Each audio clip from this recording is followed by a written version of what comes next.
Hey, what's up, everybody? It's your boy Jake Ryan. Thank you for tuning in to another XROADZ podcast. On this episode, we have special guest Tracy Collins, aka Tracy.com, and she wrote this book, Stumbling into Sobriety and the Things I Learned on the Way Up. It's a memoir that I've been reading and listening to the audiobook. And this is actually a lady that my mother went to high school with, and they're great friends. They still speak. I met her when I was just a teenager, and once I started getting sober, I had hit my mom up and be like, "Yo, wasn't there a friend of yours that wrote a book about her recovery?"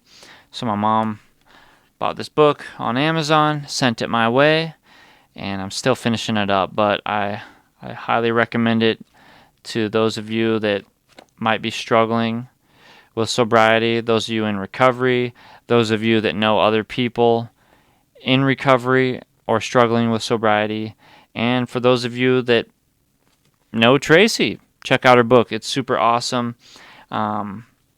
Obviously, she'll fill you in on who she is a bit in this podcast, but she was also a media personality for many years, and she's a really cool personality, really cool person. So, all right, thank you again for tuning in, and let's get started. All right, sweet. Here we go. Another XROADZ podcast, and I'm super stoked to have Tracy.com as a guest today. How's it going, Tracy? It's going good. I'm so glad to reconnect with you. Yeah, me too. It's crazy. I think I first met you when I was like 15 or 16. I mean, I may have met you when I was like a really little kid, but I remember Yeah, meeting you going to like a Def Leppard concert, I think. yes. And then I think the month before that is when we formally met because your mom and I were going to our high school reunion. Oh And yeah. then the next month we all met up in Billings for the concert. Yeah, that was cool. That was like I was such an 80s rock head. I mean, I still am, but yeah, that was definitely a very memorable experience for me. I remember that about you. I remember like, look at this old soul. You Yeah. were so young and you were an old soul. And I can tell listening to your podcast that nothing has changed. Like you're a very deep thinker, which is really incredible. Sometimes too deep. I And gotcha. yeah. Like mine did. I gotcha.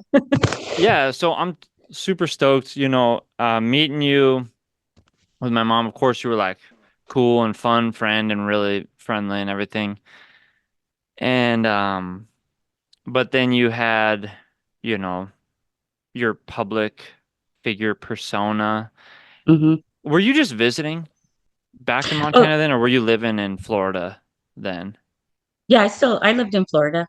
I've Yeah. been out in Florida since I was 20 years old. Okay.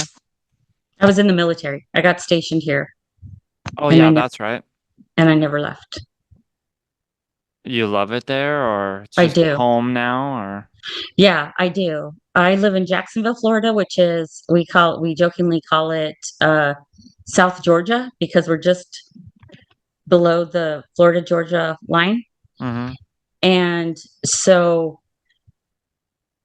we talk about how there's very different Floridas. Like Miami is very different from Orlando, which is very different from Tampa, which is very different from Jacksonville. Mm. And Jacksonville is more like a gigantic Great Falls, Montana, right? Where everybody knows everybody um and there's not any not to say that there's not any, but uh for example, I hung out with millionaires and people who hadn't had a job in 3 years. There's just a lot of crossing over lines of economic stature and different things like that that I really love about this place. And my town is an ocean town and a river town. Mm-hmm. So I live on the river because I hate sand. Oh really? I like going to the beach every once in a while. It's a pain in the butt to clean up after. So Yeah, for sure. That's definite. It's I hope to go to Florida. I'm sure I will one day, I'm sure but I've never been to the east. So, you'll always have a place to stay. oh cool. Right on. So, when you moved to Florida, is that when you got into being like a media personality? Because I think that's one thing that I think you're doing that when I met you. Yeah. So I was and yes, I was. I was a broadcast journalist when I was in the military. That Mm-hmm. was my job.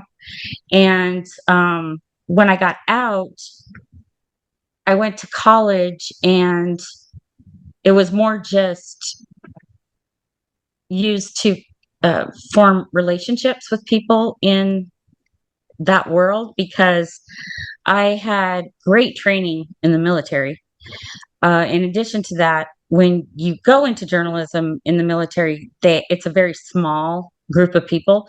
So they have to be able to put you wherever they need you. So you learn print journalism, photography, you learn how to shoot and edit your own videos for broadcasting. You learn public affairs, which is considered public relations out in or marketing out in, the real world. And so when I went to college, I did all that. So I really set myself up for success. And then I just landed into this sweet opportunity while I was in college where the local newspaper was just starting to add video to their website and did not have a budget to hire somebody. So I got an internship there, which eventually turned into a job. And I was told, you can go cover whatever you want. Um, Oh, cool.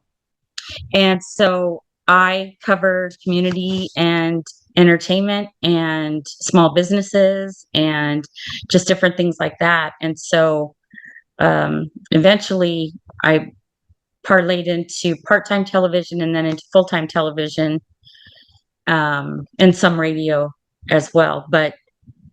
And then when I left there, um, I was a VP of public relations for a nonprofit for a period of time. And that's when I got sober. And I can tell you right now, the whole like the alcoholism was it was brimming at the surface. But when I got that job where I had doubled my income, so I had all of this money that I could spend on whatever I wanted to because my bills were very low. I'd always been, acted like a farmer, you know, Mm-hmm. right? Where you don't you don't spend it until it's earned. And so Mm-hmm. I always kept my bills really low. And suddenly I had all this income and then all this time because in television, you're just like, it's round the clock, right? And so now I had time because I only worked from 9 to 5. And it was a lethal combination. And I don't say that lightly. It was a lethal combination to have those two things. And then on top of it, I live far away from my family. I did not have children.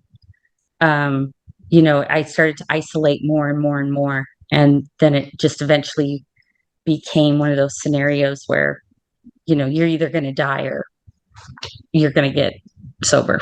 Those were the only two options.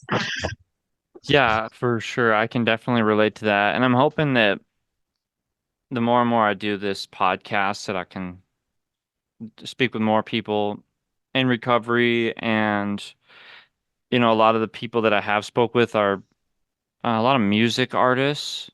Yes. Um, but I'm hoping to branch out more into I mean all kinds of people really, but like I was saying with the media stuff, that was of course another thing that stood out to me, especially as a kid where I was like, "Oh, this lady's like kind of like celebrity, And did you always have like an interest in that field of work too? Yes. So my uncle, it's funny how God works in like crazy ways where he just weaves this blanket of our life, right? So my uncle was a morning show host on the radio. Mm, I didn't know until later, much later, that he actually was in TV first, is how he got his start. mm, And so I always thought that was really cool and I wanted to do it. But I was so busy partying when I got out of high school. Um, like college was not even a thought to me. Um, I don't know what I thought my end plan was going to be at that point. But when I figured out like I need to do something, my parents had basically told me, you had your shot to go to college. We're not paying for it. You'll have to figure it out.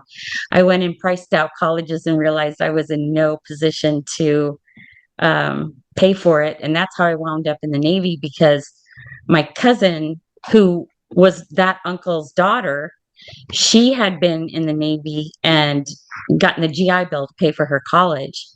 And I thought, well, that sounds fun. yeah.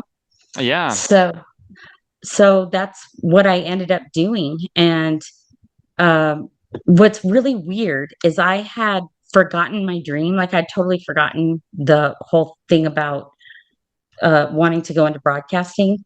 Um, and let's be honest, it was either that or a solid gold dancer, right? Solid gold. Do you remember? Right. Yeah. Because your mom and I, we were Bisonet, so we knew how to do the solid gold dances, right? So, Yeah, that's uh, true.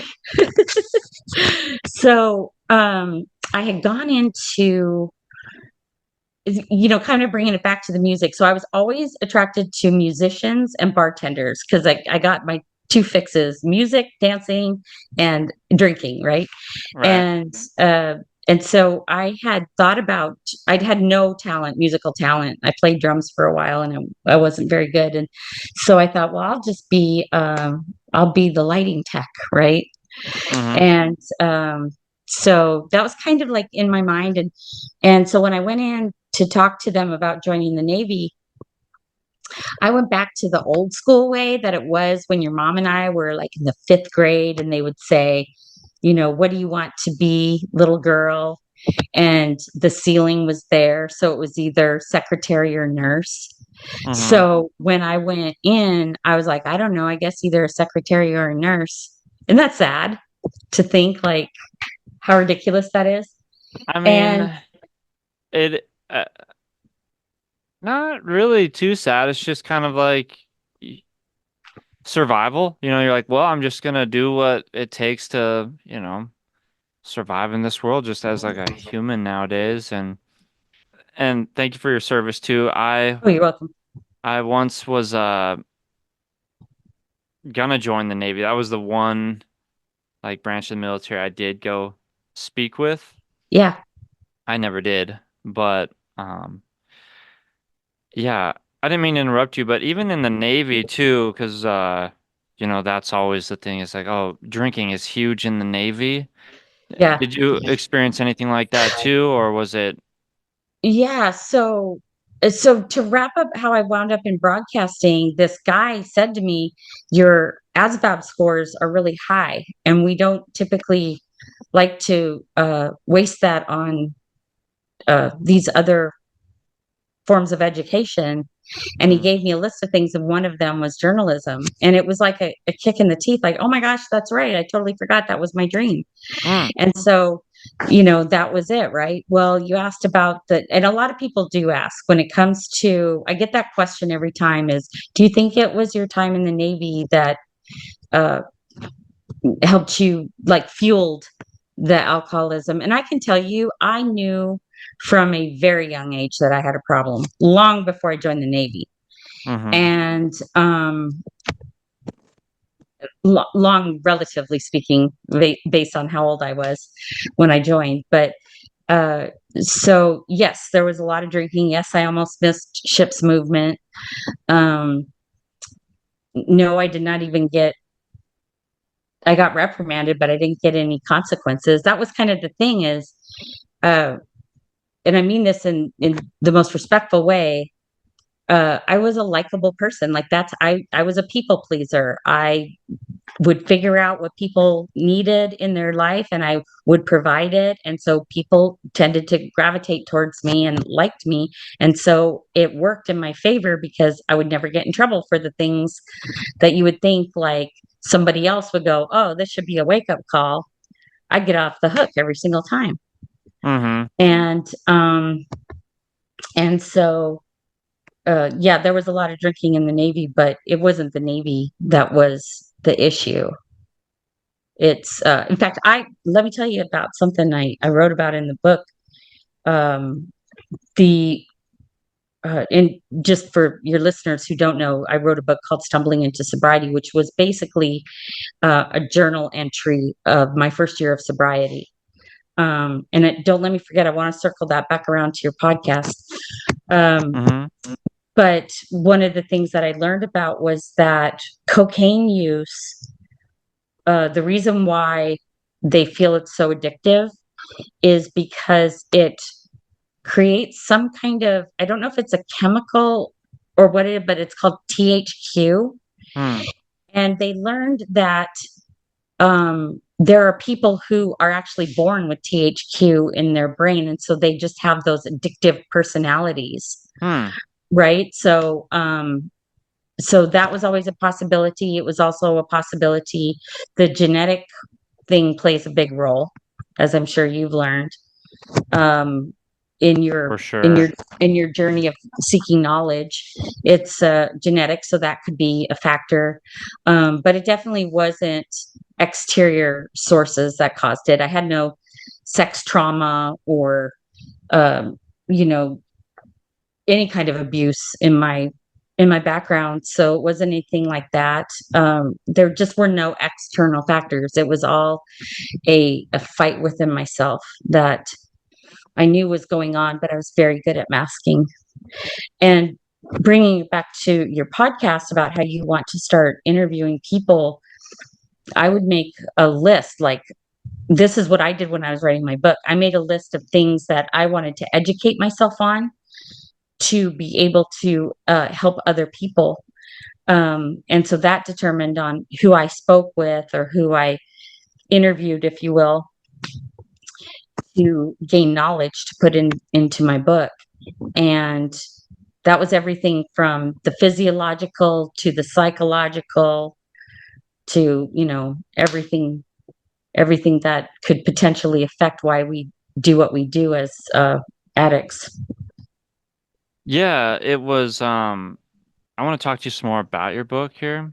Hmm. But even before I do, since we're kind of on the topic, because I definitely believe, of course, all those things can affect why somebody might turn to like drugs or alcohol or whatever their vice may be with trauma and everything like that, which I'm sure from what I've learned in recovery and other meetings and everything is that, you know, I felt so unique in my story. Like nobody knows what I've been through. When I'm like, man, so many people do. So many people have experienced, and I don't want to like compare, but like much worse things, and some And may not have experienced that bad of things, but to each their own. And but I do believe that kind of like I don't know if you say like a genetic disposition or something where, um, for me, of course, my family kind of runs in the family. Do you think there's anything like that, like through genetics? oh yeah, for sure. It's so much so that like I have um, a second family that I met when I was like 47 years old. I never met my biological dad. And so I had connected with him and connected with his kids and their family. So much so that I told, and not that our mutual father was an alcoholic, but I did tell them, we are at some point cut from the same cloth. So you do need to make your children aware that even though you don't have an issue, that they need to be educated that it's always a possibility. And I Mm-hmm. think erasing a lot of the stigma right now is super important because, who who would ever talk to their kids about? I mean, when your mom and I were in school, for example, I remember we got in trouble. We got caught at a party, and we weren't supposed to be at parties um, as Bisonet, part of the Bisonet dance team. And so we got suspended and had to go to this like after school thing.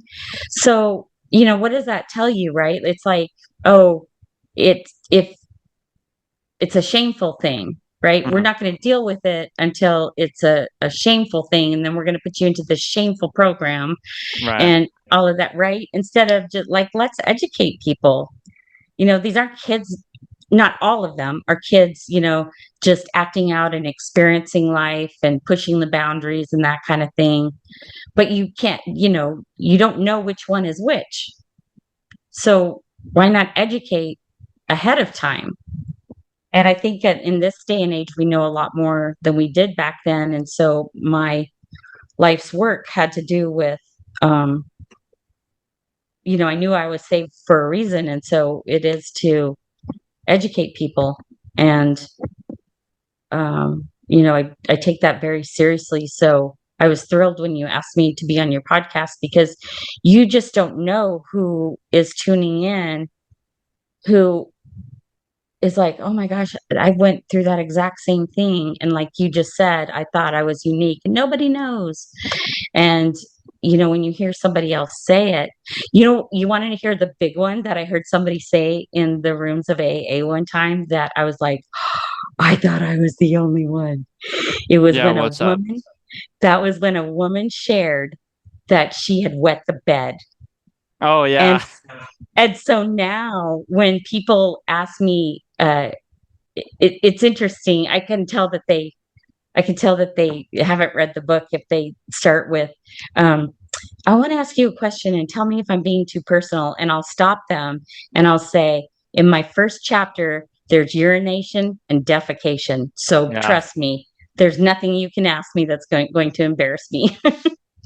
That was one thing I think I was about to tell my wife about that the other day. I don't think I did yet because um I'm still finishing your book.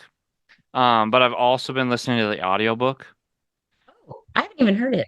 Yeah. Okay. It's like an AI Yeah, I know. I female did. voice. You probably were the first one to buy it. I literally just turned that on like a week ago, maybe. Oh, sweet. Because Yeah, I haven't even ordered it myself. yeah, I love to read, but I don't always have the time. Yeah, I And gotcha. so I'm like, if I'm doing my house chores or working on certain things, then I'll just pop in a Yeah, audiobook or a podcast usually. yeah, And yeah, because a lot of different podcasts I'll listen to will be also based around recovery. If there's certain yeah, people that I'm interested, like comedians or musicians or whatever, that have also gotten sober or struggled in and out with it, I'm like, man, I can really um, relate, and it helps. And so yeah, that I was really excited to get you on too. My mom, I don't know if it was a year or so into my recovery that I was like, hey, didn't you have a friend that wrote a book or something about recovery? She's like, oh yeah, it was Tracy. And her, I'm like, oh, definitely. Um, and she bought the book and sent it to me. Oh, nice. Yeah. Uh, and also while I'm looking at Tracy.com, what did the .com come Yeah. from? So, I have a friend who is a marketing genius. She's a one-woman show and she runs circles around. I remember the Jacksonville Film Festival stopped using her and started using an entire company, and they didn't run it as efficiently as she did by herself. Oh She's wow. just she's just a creative genius. And so she had been every time she would say something like, okay, well, you definitely want to do an interview with blah blah blah. And then she'd say, oh yeah, and uh Tracy Collins from Jacksonville.com. She'll come and do a video for you. And so it got to where she was saying it over and over that she just shortened it to Tracy.com because the that .com idea, like if you think about it, at the time that I got started, even uh, news stations who had video all day, every day, didn't have things online, Mm-hmm. right? Um, and so this idea of video online was like pretty new.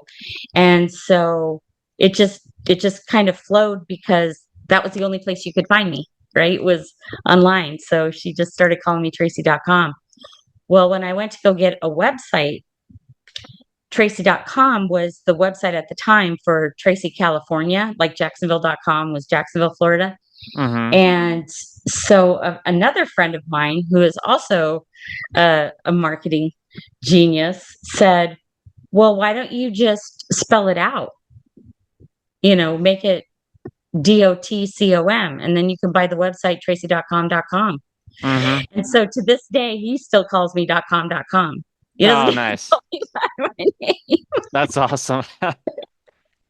Yeah, it is really good marketing, especially, of course, nowadays the algorithm rules the Sure. the waves, and being like unique in that fashion, Yes. it really helps. And that's one reason why even I spelt the crossroads thing with Yeah. the X and stuff was just because finding things is it can be pretty difficult nowadays online. Yeah. Um, but I found yours easily because of the X. sweet.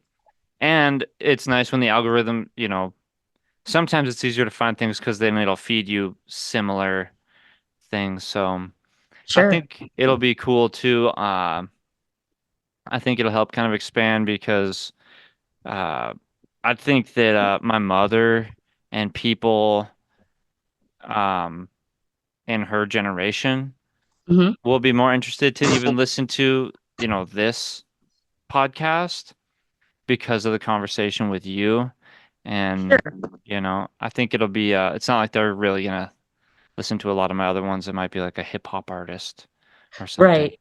But, Well, I mean, definitely. I think the last one I was listening to was a music person, and I just can relate to it as much as listening to you and your buddies talk about life and the human body and recovery and all of those.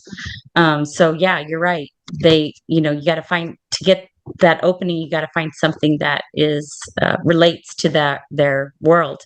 And honestly, alcoholism is it affects everybody in some capacity.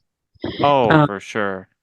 that's what I found out after I went public and started doing different appearances and stuff. Uh, there are people who maybe were in the newsroom that didn't, even if they were the person interviewing me, didn't bring up their own family member. But as soon as the camera stops rolling, everybody wants to talk to you about their family member and how it affected, you know, their family. So it's just another reason why people like you and I, who, let's be honest, we're cool people, right? People want to hang with us, right? Totally.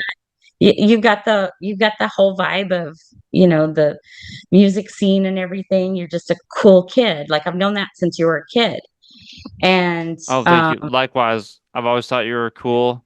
And, when I do look through different things on the internet, um, and of course I could say, oh, you like remind me of my mom in ways, but yeah, I think mainly it's like the young spirit yeah, where it's like, for oh sure, yeah, you like still kind of have that, just that energy, the youthful energy that's like, right. people would say like hip or some, and Yeah, it's it just makes you like a really cool personality. That's probably another reason why you it seems like it kind of is natural for you as like a media personality. Um, do you think even in that field, drinking was used as sort of like a comforting, or because for me the liquid courage thing was big for me to like feel more comfortable with yeah. people, or were you No, always comfortable? yeah, I was always outgoing, but um, and back on the thought about how cool we are. I Uh-huh. didn't know how else to. bring that back. I hope your listeners aren't a lot rolling their eyes right now. um, I mean, but I'm I like to think I'm cool, but at the same you, time, the other half of me is just like, dude, you're so not cool. My son's like, you're so cringe, Dad. yes, well, that's the thing, right? The public persona is really cool, but the behind the scenes is pretty cringe, right? Right. But but the point is that when it's people who at least look like they feel comfortable in their skin are comfortable talking about the downside too, right? We're not just painting pretty pictures all day long. Um, Mm-hmm. that it's important because then I think a lot of people can relate to, oh, well, gosh, if they can do it, then, why can't I as well? I mean, I don't know about your situation, but I think that sometimes a lot of folks don't have enough, they don't value themselves enough to just get off the couch and, get to an AA meeting to figure out what the sobriety thing is all about. They need to relate to someone or something. I know I did because I was a professional. And in my lifetime so far, I had not met any female professionals who, A, got sober and then B, talked about it openly. Mm-hmm. Right. And That's the then, game changer, I think. yeah, when you got, especially now with all of these Hollywood celebrities coming out and saying, here's my story, that's huge. Yeah. And they don't, and what you used to hear is, again, back in my day, what you used to hear was these famous people would go to the Betty Ford clinic. Well, nobody can afford the Betty Ford clinic in my peripheral, right? Mm, Except my doctor. My doctor went to the Betty Ford clinic because mm, he was in that, high society LA scene. Um, and so he is the only person I've ever met in person who has ever gone to the Betty Ford clinic. And, so if that's your idea of, either I go for free to an AA meeting, which I went to one once, could not relate to one person. Two old timers got into a fight. And I mm-hmm. walked out of there going, I got to go have a drink after this. This is ridiculous. Um, or you have to have all this money to go to Betty Ford Clinic, and there is no in between. And so it's one of the reasons why I wrote the book. I wrote the book, number one, because I thought, how does an intelligent professional woman who can figure out every single other area aspect of her life take 49 years before she goes and gets sober? What the heck, right? And number two, when I made the decision, nobody knew what to do with me. Everybody was Well, yeah, since everybody it like Yeah, your whole life, uh, when people are like, oh, your friends kind of change a bit and just like the scene you're in when you change, it's like yeah, weird. they were pushing me to do it, but then I was like, okay, I'm ready. What do I do? And they're like, well, we don't know. Uh-huh. Like nobody knew. I think because that's about where I was getting to in the book. I think I was in the midst of your um going to rehab. Hmm. And so I thought that was pretty cool also that you started the book like it didn't start at the beginning somewhere. It was kind of like you It were like was a laying in spiral. bed and you felt horrible Yeah, or something. It was like yeah, waking up hungover yeah. just on a Sweaty, day. Um, sweaty and crying. yeah, and it wasn't like so I was born and such, and this was Oh my no, whole life. And so when you no. started writing the book, also, um, what really made you just talked about, wanting to do it, but it kind of takes a lot of work to actually sit down and write and go through all that. Was that really something you were just like, I want to do this. It's going to help me or So you know how in AA they say, sometimes quickly, sometimes slowly. that kind of thing. Mm-hmm. I was in an outpatient program where I would go after work every day for 3 hours, Monday through Thursday for 10 weeks. And I never missed a single meeting. In fact, I had even some events twice during that 10 weeks, but I went anyway for a half an hour before I headed to, because perfectionism is one of my character defaults. So I was not going to miss one meeting, right? Mm-hmm. So uh, very quickly, I started doing a lot of deep thinking. So I would say I had the idea to write the book it was before I graduated. I would say week 6 was when I Oh, was okay. like, yeah. But now keep in mind too, like this wasn't just something where I was like, I've got an idea. People need to know my story. It was a calling, and I have had a deep relationship with Jesus Christ since I was old enough to have like a memory.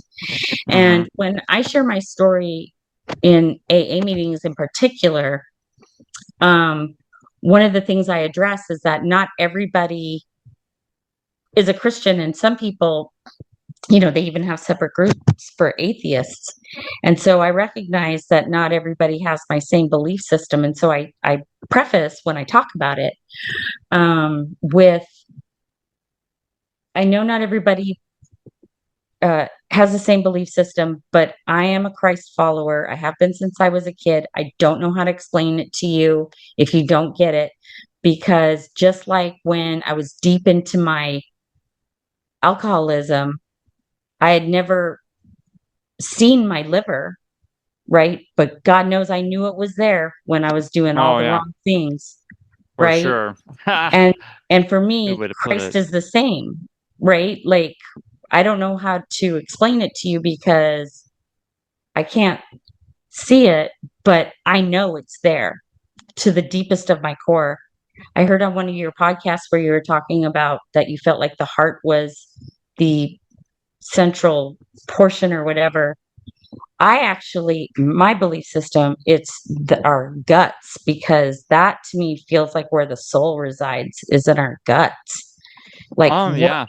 right here. And, and again, don't know how to explain it. I just know Mm-hmm. when my gut tells me like you're on the wrong path, um, Yeah, and let's of revisit course, this.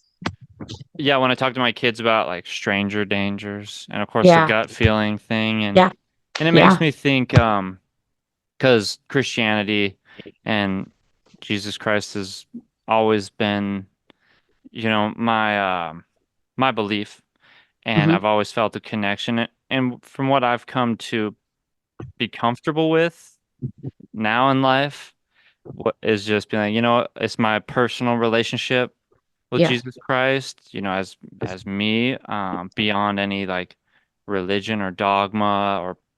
denomination or practice. There's tons, Yeah. but my relationship is something real that I know.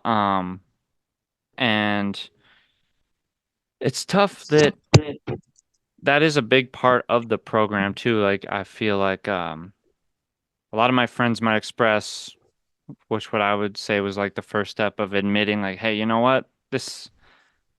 I can't drink. Once I start, I can't stop, and my life is just out of control, unmanageable. And but then they get to maybe the God or higher power part, and they just have a tough time with that aspect of it. Even identifying it as a higher power, like they feel like they're the ones in control. Yeah, I think so. I think I probably had a bit of a problem with that too. Speaking of control, this thing is gonna shut us down here in a minute. Oh, we Um, have to start over with this part two. yeah, can I send you another link Yes. um and then I won't hold you up after that. You're not holding me up at all. Oh, okay, cool. But I think we could definitely get in more depth with the faith and recovery some more. Um yeah, there's so much to chat about. But anyways, I'll send you another link before we get cut Okay. off. Okay, All right. sounds good. All Sweet. right, Thank you. you bet.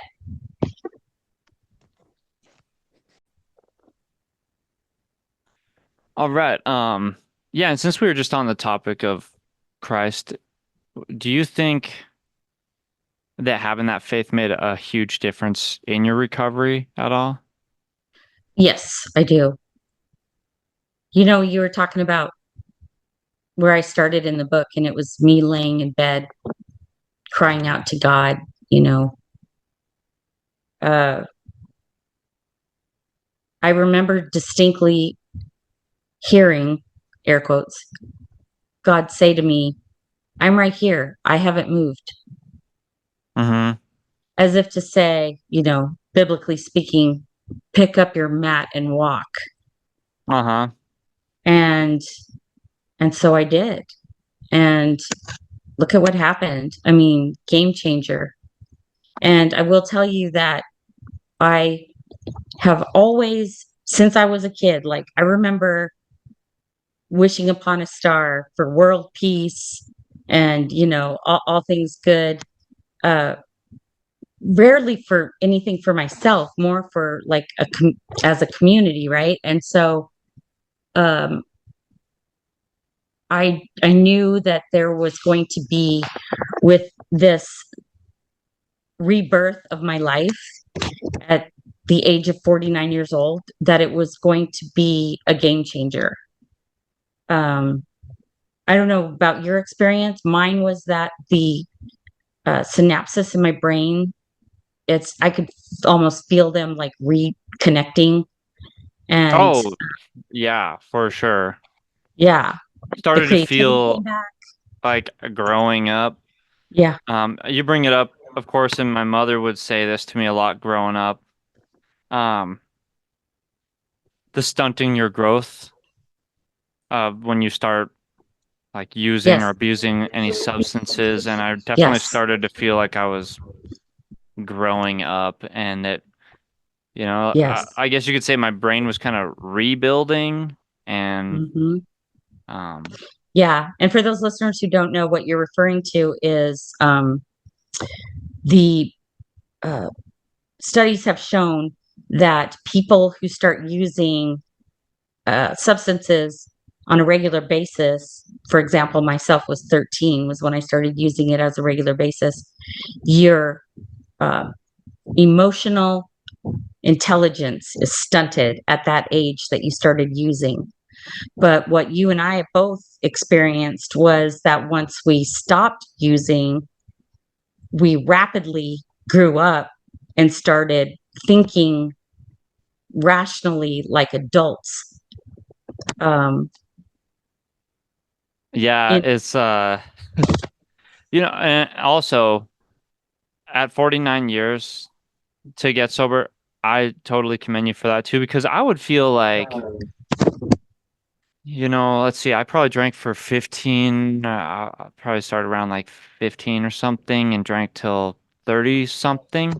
So it was like 15 years-ish. And I would imagine it's, probably harder for, say, like my dad. He's, struggled with it his whole life, been kind of in and out of treatment, off and on, sober. And he'll still tell me like, "Hey, I'm quitting, right?" And he's drunk, and mhm. you know, and he said things like, "I just, I want my kids to support me." I'm like, "Dad, I've wanted you to quit drinking since I was a kid." Right. And Because you've kind of become a parent in that role. The roles have become reversed because of your dad still stuck mm, emotionally. yeah, and for him to, make that change and not uh and to try to make it for the rest of your life. I know that, one day at a time is definitely the philosophy and the way to live. Just make it through the day. But I can imagine after 40 years or whatever that it's got to be pretty hard to totally change your lifestyle habits.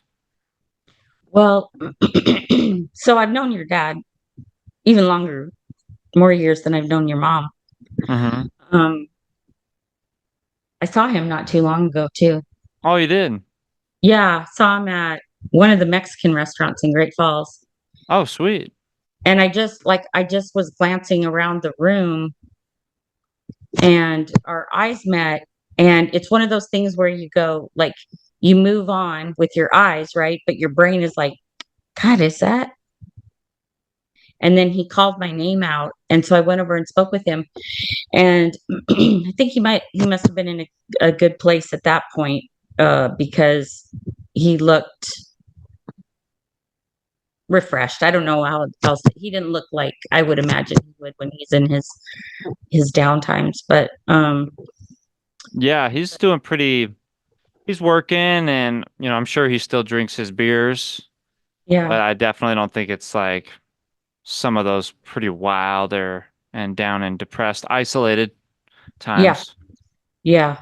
Which was crazy to me because well, and his whole family, they were legendary, right? When we were growing up. Hmm. And, just everybody loved them. Everybody wanted to hang out with them. The Uh, party. yeah. I mean, they Yeah. were just like the cool kids. And,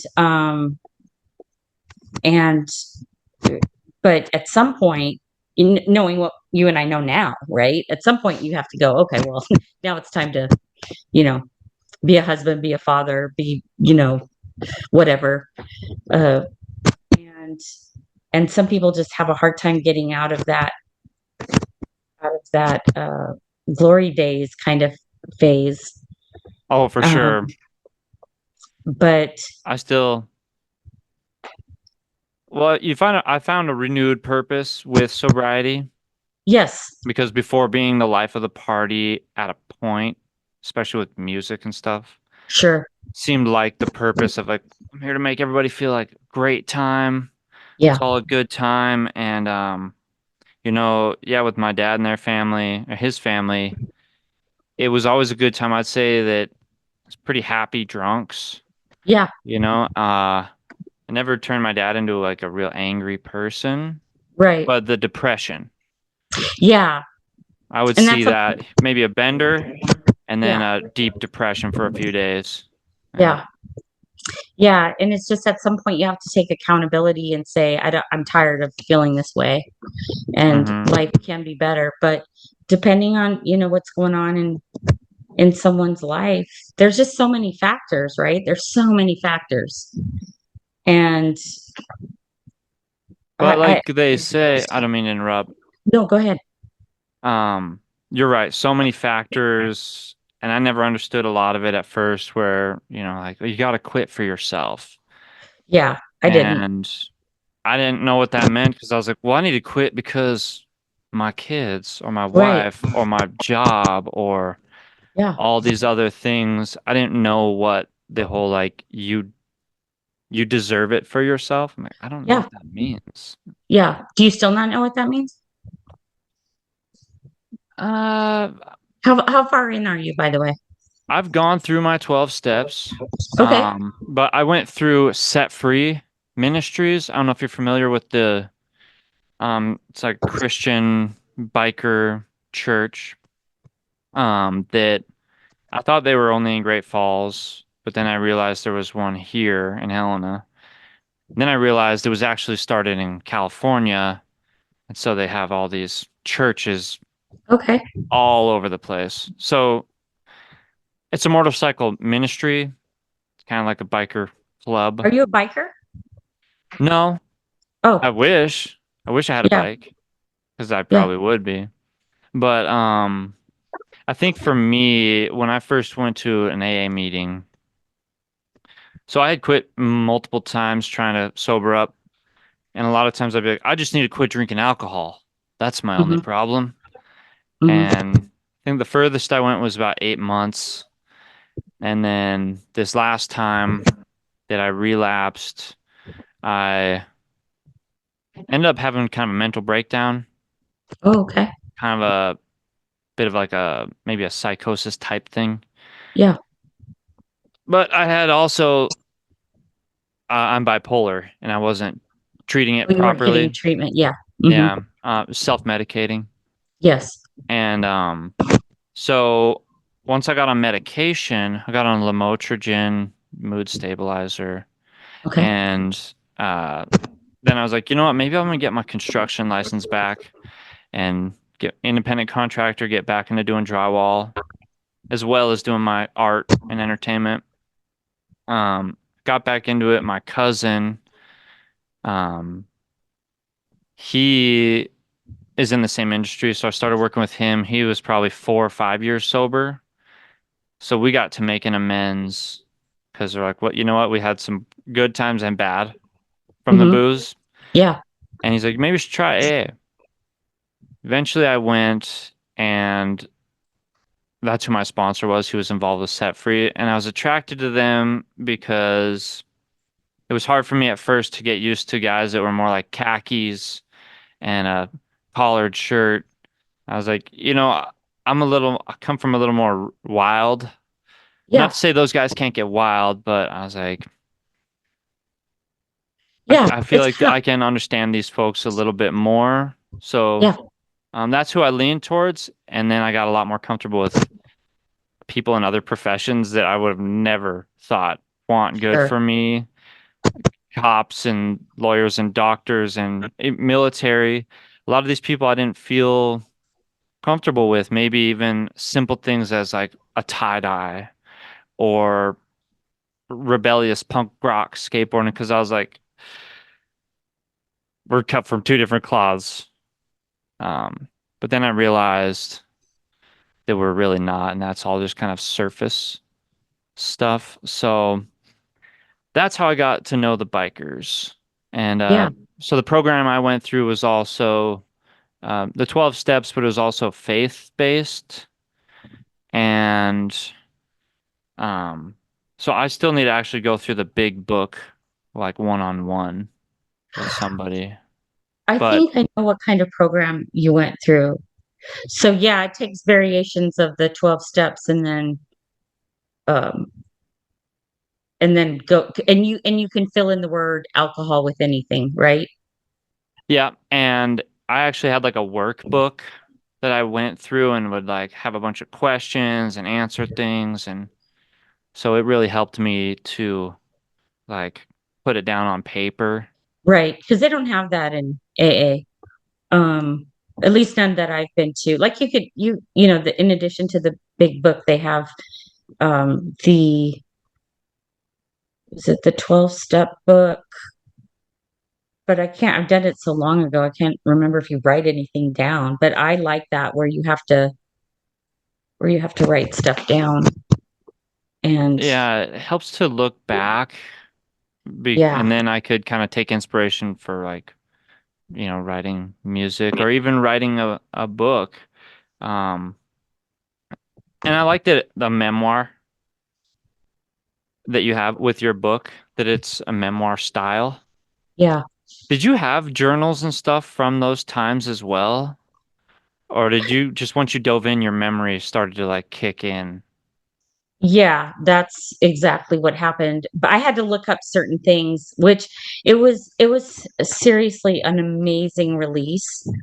Um, the one was I went through my AT&T bills to see exactly what time all of those phone calls Oh, came in really?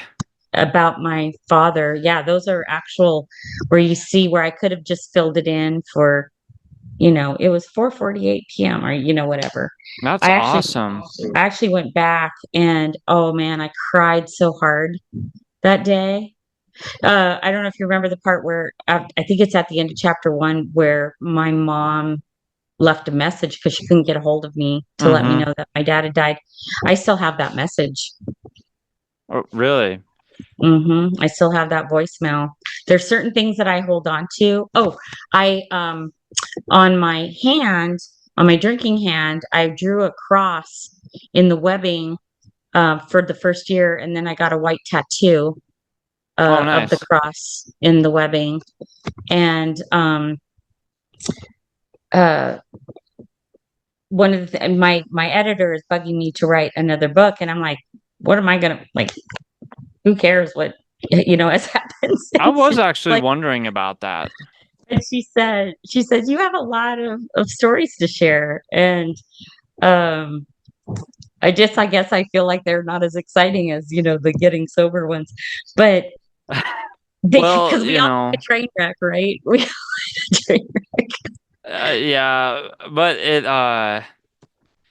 yeah, definitely humanity loves train wrecks. But the redemption Yeah. is the cooler part of it, where it's like, hey, if you can go through a train wreck and then, survive it and, Yeah. you And I know, will say, like, my second year was, I always tell people this in their, oh, you didn't answer the question. So how far are you in to oh, this time so around? yeah, I went through my 12 steps. I've never become like a sponsor at all. Yeah. But do you have like months behind you or a year behind you or Oh, as far as how long I've been sober? yeah. Oh, it'll be about 4 years Oh, you got and a lot of time. July 17th. So let me tell you my experience and tell me if you had any similar experience. So one of the things that I thought would be kind of a cool thing to write about was my second year was a huge spiritual awakening. Like, and it made sense to me because um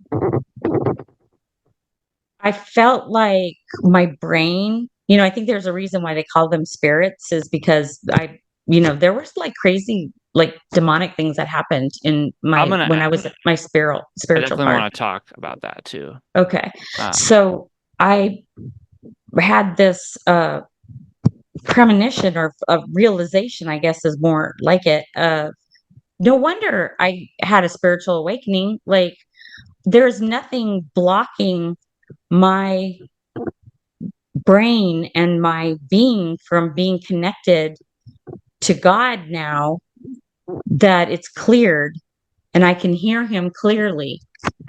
I'm not on the gerbil wheel going, when's my next drink? When's my next drink? oh Consuming yeah. myself with all of that. And so it just made sense that I had a more uh deeper connection. So that was my experience in my second year. What's yours? Well, Or anything? yeah, I've been kind of writing some things to come through. I think that definitely after a year, because that's when I started getting to AA, about 8 months. So my spiritual awakening really started happening because I stepped back into church. Yeah. So it went to a whole nother level, and I really, like you were saying with the like demonic kind of experiences, when I went down, especially with COVID. Plus, I really liked to do psychedelics. Hmm. I eat a lot of acid and mushrooms. Definitely smoked a lot of weed. And I'm Hmm. not saying anything about any of these substances because I do believe that they can help people out in this world. There's some things, but for me, I just take things to this whole nother like I just do too much of everything. Too much is never enough. Sure. Um, but Yeah. In terms of medicinal, I'm with you. I believe there are medicinal, but it's just like, well, pills are good for you too for the right reasons, but then there are people who do them for the wrong reasons. So that's kind of the same thing, right? It's just there's not as much research behind it. So I hear exactly what you're saying. yeah, and so it's good trips and bad trips. I was really attracted to these things because I've felt like some pretty spiritual experiences from, say, psychedelics and stuff where maybe it would cause some sort of awakening. Of course, it was substance influenced, Hmm. but also it took me down some dark rabbit holes. Yeah. And, I would say later again, when I had relapsed, um, it kind of reawakened some of those dark demons I was Oh, burying. they're just waiting on you, right? Yeah, and so during this kind of manic episode, Yep. I really just felt like a lot of darkness around me. Yeah. And once I started to sober up and go through the spiritual awakening, I literally felt like God around me again. Like you said, like, oh, I was always there, Yeah. I just felt like, oh, I finally like let you work in my life, and I stopped trying to control everything. So those dark things, I had a strange attraction to the darkness too, because it was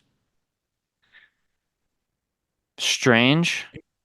Hmm. But that was something that really stood out to me, and it kind of creeped me out because I'd be listening to, the audiobook like super late and doing the dishes. And then when it's like all dark and you're like, oh, this demonic dream I had. Yeah. But so tell me a little bit about those two, if you would. Yeah. Do you mean two as in also, or do you mean two as in to experience? What do you mean? Just tell me about kind of your experiences you had like with that dark Sure. spirits and energy. Yeah. So, one of the ones that was not quite as scary, but just like super creepy was I would be laying in bed and I could hear what to me sounded like what I would imagine the band that was on the Titanic, the story where they were playing until it sunk, like they Mm-hmm. played until it sunk, and a lot of people did not get off the boat. So that's what I imagined it. It was muffled as if it were happening in another room. And it was that old timey, like jazz music, like probably what was playing in the movie The Shining every time he would go into that one bar area and the creepy guy would like, hello, sir, what would you like this evening? Um, I'm doing this strictly off memory, so Shining fans, I apologize if that's not right, but that's like what it sounded like. So it always felt like it was coming from my closet in my bedroom. Hmm. And so I would sit up, like I am awake, right? Yeah, I'm awake. I can still hear it. I would stand up. I could still hear it. I could still hear it all the way until I would go to open up the door, and then it was gone. And I Hmm. talked to my I talked to my doctor about that, and scientists believe that uh, they have noted that what do they call it? What's the ear? What's an ear doctor called? Like an audiologist. It's a form of that word, like Oh, like auditory, like auditory hallucination. yeah, like an auditory hallucination is reported by a lot of people um, in that condition. And so you could say that it's a hallucination.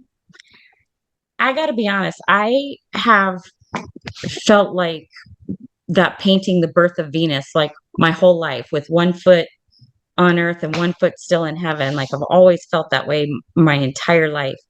Hmm. And I just truly believe in um, the dark and the light. And I believe that the dark was just hanging around me. Mm-hmm. Um, but equally as much so, one of the scriptures from the Bible that I'm really connected to is two of the scriptures that I'm very connected to are the one about, and I feel like this was your what happened to you in your relapse is uh, that the devil is like a lion circling its prey, waiting to pounce. Mm. And I believe that that is very true. Um, but equally so, there's a scripture in the Bible about how uh, God will, it's like him speaking to us saying, I will hunt you down to save you. Mm. I will never stop searching for you, and I will hunt you down to save you. And I felt like that I really connected with that. And so, for people who are believers, they get it, right? But for people who are non-believers, I always like to say that when I came out of the darkness from that years and years of alcoholism, and I connected so strongly with that scripture that he loved me so much, he hunted me down how can I not but serve him with the rest of my life? Yeah. And I've found, again, that purpose with that where even when I started seeing a therapist, once I got sober, which I definitely needed to do, I did EMDR too. I don't know if you're familiar with that. Is that the light thing? Yeah, My cousin did that. I don't know. I'm not that familiar with it, but I know what it is. definitely really helps. It's just like maybe you'll speak about traumatic things or something you're struggling with. It might give you like really bad anxiety or a panic attack, and it helps you calm it so that when you're triggered, you can deal with it in life Yeah. and not, have an episode. Yes. Um, but, speaking to my therapist about a lot of these types of things,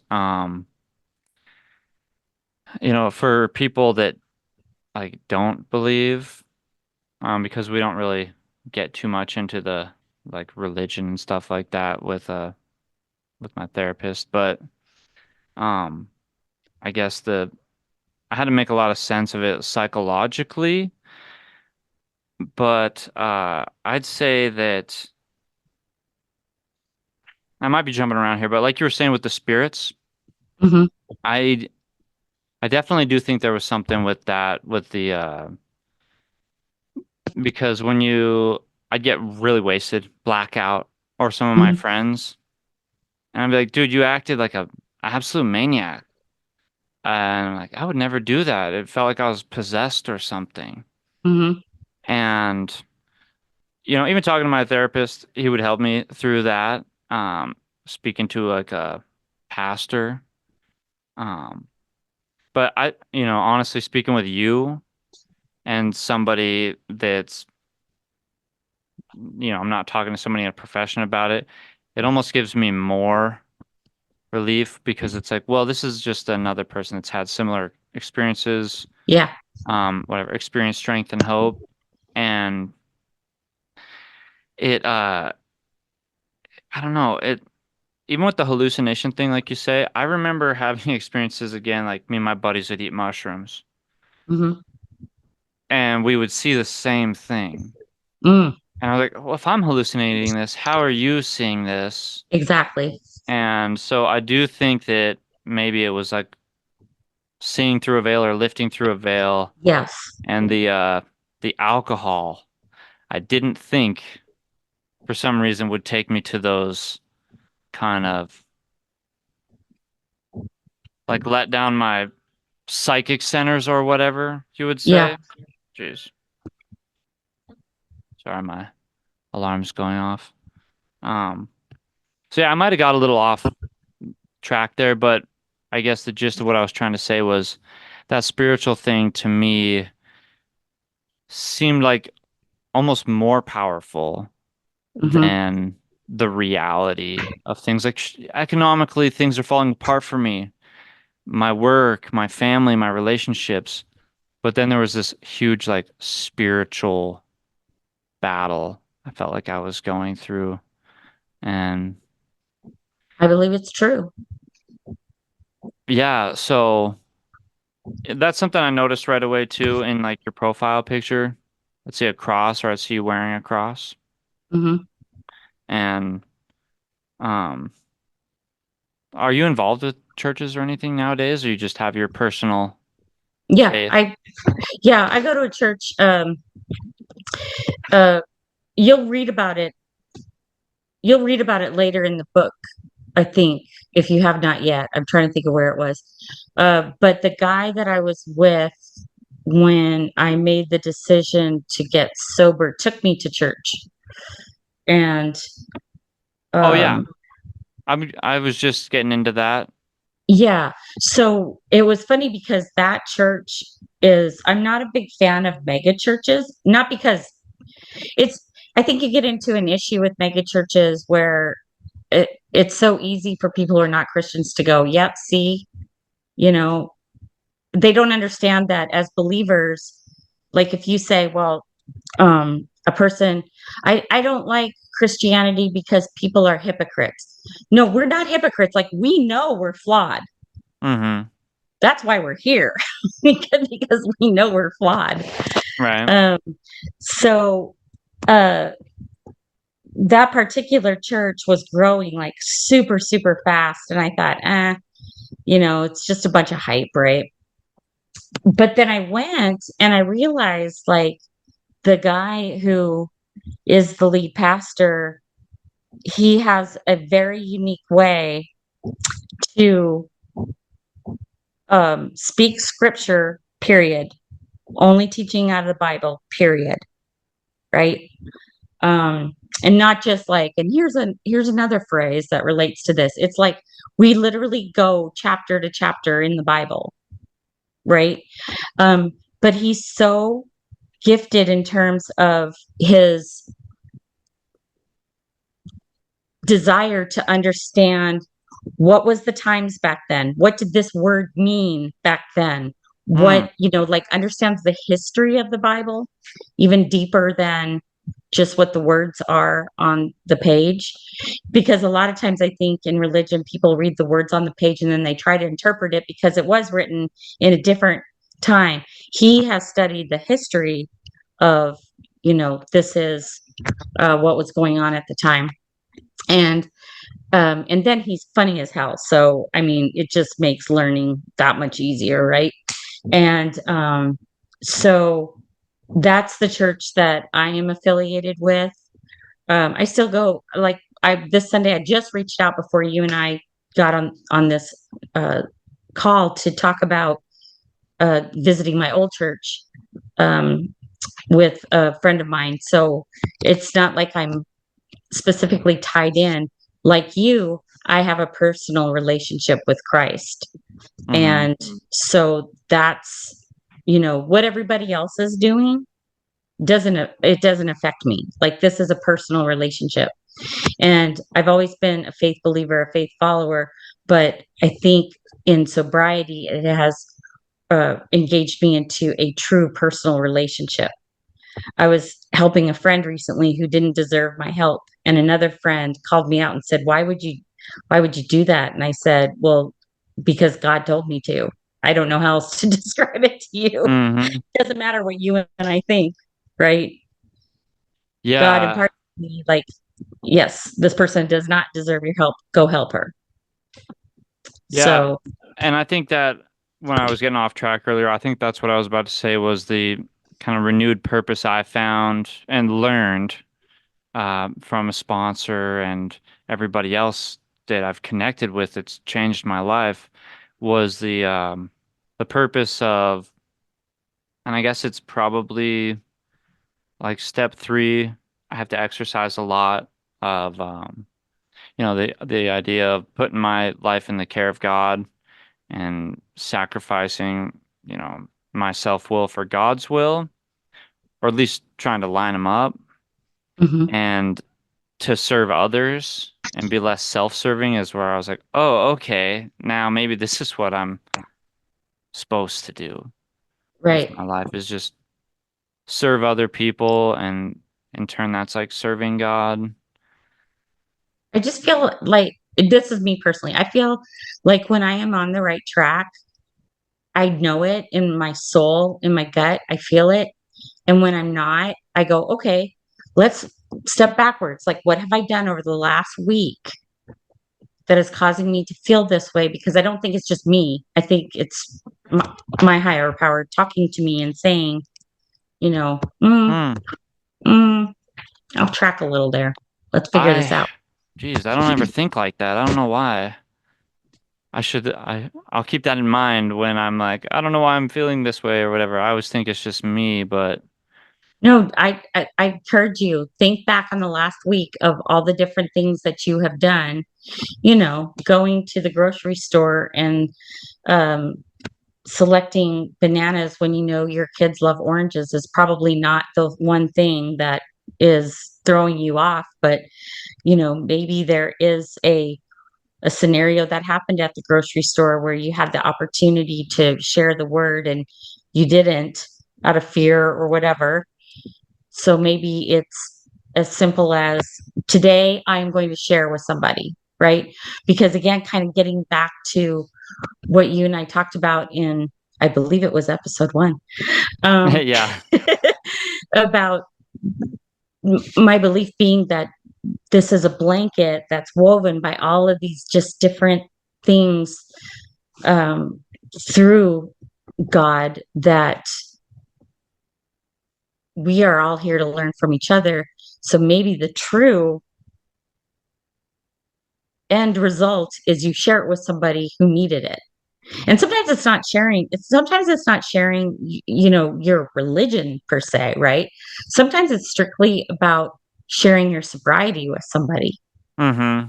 I talk about mine a lot. I look for every opportunity to open up. I do it with clients, people who just met me, or maybe going to be a new real estate client. I look for openings to be like, oh yeah, I used to do that all the time, but that's when I used to drink. I got sober 8 years ago, and I'll just let it hang out there, Mm-hmm. right? And if they need to hear that or want to talk about it more, and like you and I talked about earlier, everybody's been touched by it. Yeah. There's no shame in being sober. It used to be, the thought process used to be that uh, you you got sober because you had no self-control. Well, that's just not true. Mm. And I believe the majority of people know that now, right? Yeah. And so there shouldn't be any shame in expressing, like, I took control of this part of my life. Um, Oh, I feel like it's the one thing that even just changed my life. Just quitting even that one thing, just stopping drinking alcohol.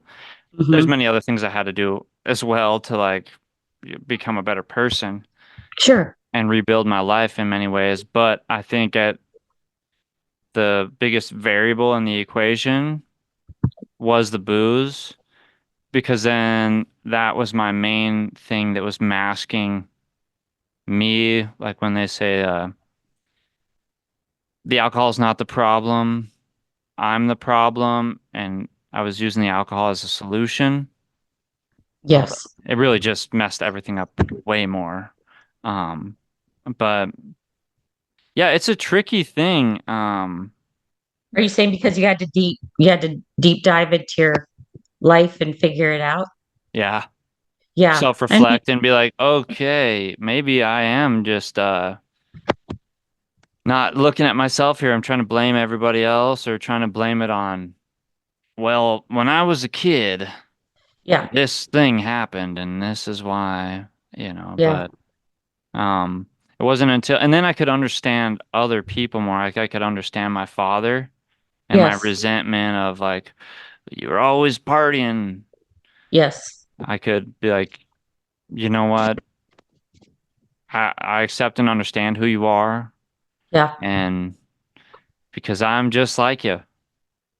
Yeah. And And it's not about like effing up your childhood. It's really for, if I could get in your dad's brain for half a second, it's really about just getting through that day, which then turns into the next day, and then it's getting through that day, and then suddenly it becomes not just a day but your entire childhood. Like, I totally get it.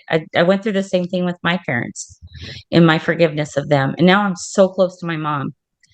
um it does uh it's definitely brought me closer to my yeah, family as well. well, because you forgive them, right? Like, you're like, mm, if I expect forgiveness, then I must give forgiveness. And can I recommend a book to you, by the way, that I think you would love? Is Yeah,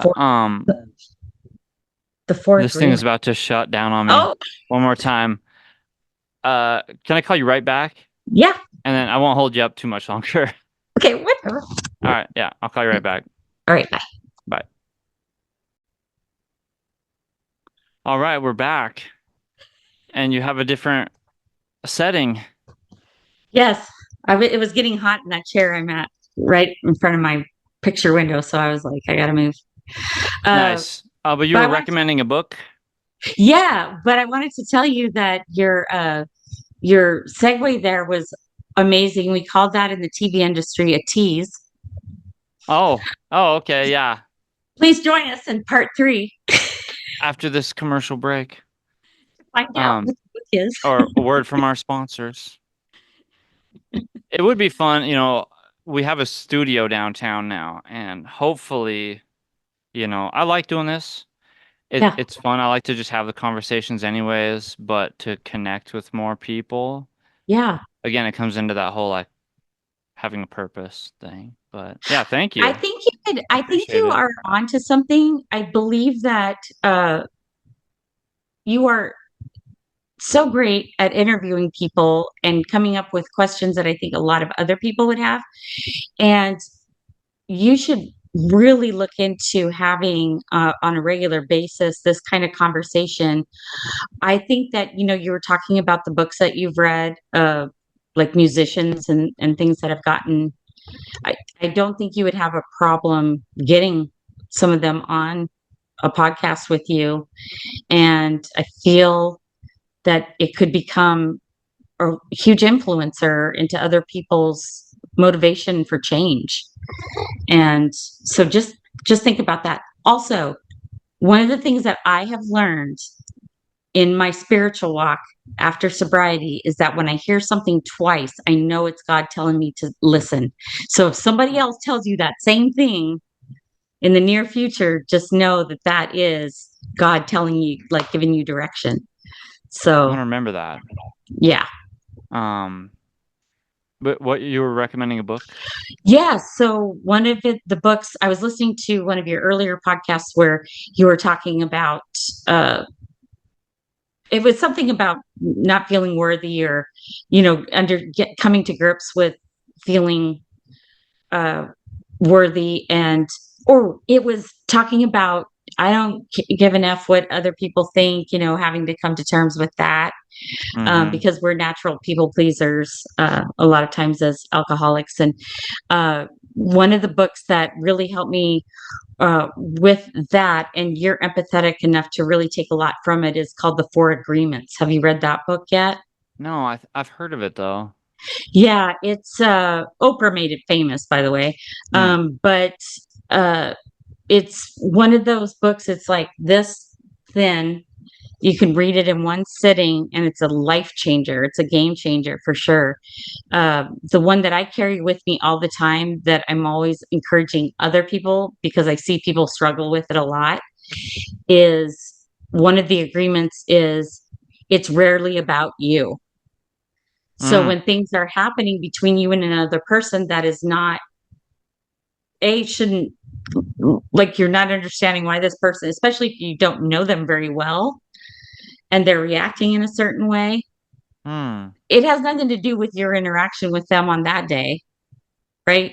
It has something to do with something that happened to them earlier in the day or yesterday or in their traumatic past Oh, that's right. causing them to react the way they are, and it has nothing to do with you.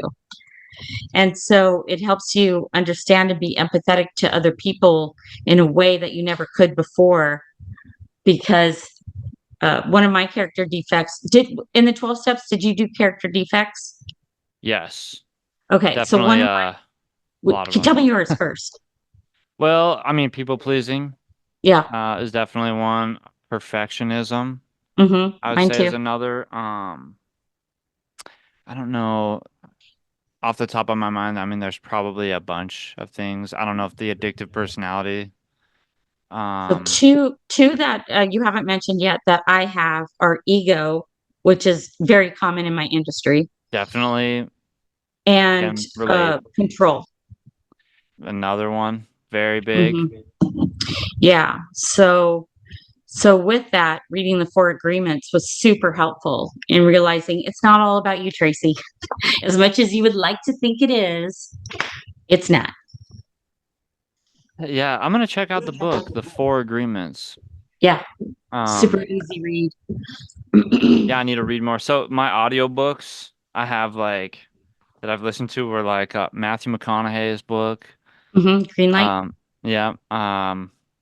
Josh Brolin, I haven't read another that one. another like talks about his recovery as well. Yeah, because he's got a lot of stories of that. Matthew Perry, and Yep. then you Oh, are on my well, thank list. you. So I'm like making my way. But yeah, it's really cool. God, I think it's so cool. You mean you inspired me to, start to write things down more. I think it's helped with my process and reflection. Yeah. But, hopefully one day I'll be able to feel comfortable sharing with people. How comfortable did you feel with writing a book and putting it out?